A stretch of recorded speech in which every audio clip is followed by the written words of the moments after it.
بسم اللہ الرحمن الرحیم۔ حضرت عبداللہ بن عمر رضی اللہ تعالی عنہ کہتے ہیں، میں ہر اس حدیث کو جو رسول اللہ صلی اللہ علیہ وسلم سے سنتا یاد رکھنے کے لیے لکھ لیتا تو قریش کے لوگوں نے مجھے لکھنے سے منع کر دیا اور کہا، کیا تم رسول اللہ صلی اللہ علیہ وسلم سے ہر سنی ہوئی بات کو لکھ لیتے ہو؟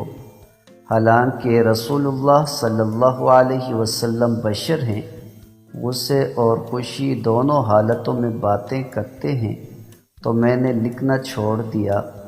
پھر رسول اللہ صلی اللہ علیہ وسلم سے اس کا ذکر کیا۔ آپ صلی اللہ علیہ وسلم نے اپنی انگلی سے اپنے منہ کی طرف اشارہ کیا اور فرمایا، لکھا کرو، قسم اس ذات کی جس کے ہاتھ میں میری جان ہے، اس سے حق بات کے سوا کچھ نہیں نکلتا۔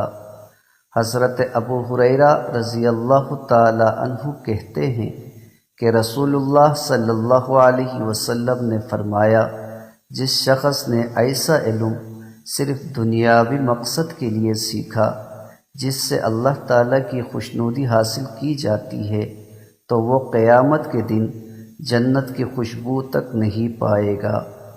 حضرت ابو مالک اشعری رضی اللہ تعالی عنہ کہتے ہیں کہ رسول اللہ صلی اللہ علیہ وسلم نے فرمایا، اللہ نے تمہیں 3 آفتوں سے بچا لیا ہے۔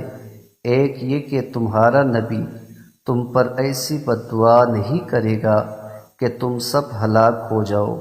دوسری یہ کہ اہل باطل اہل حق پر غالب نہیں آئیں گے۔ تیسری یہ کہ تم سب گمراہی پر متفق نہیں ہوگے۔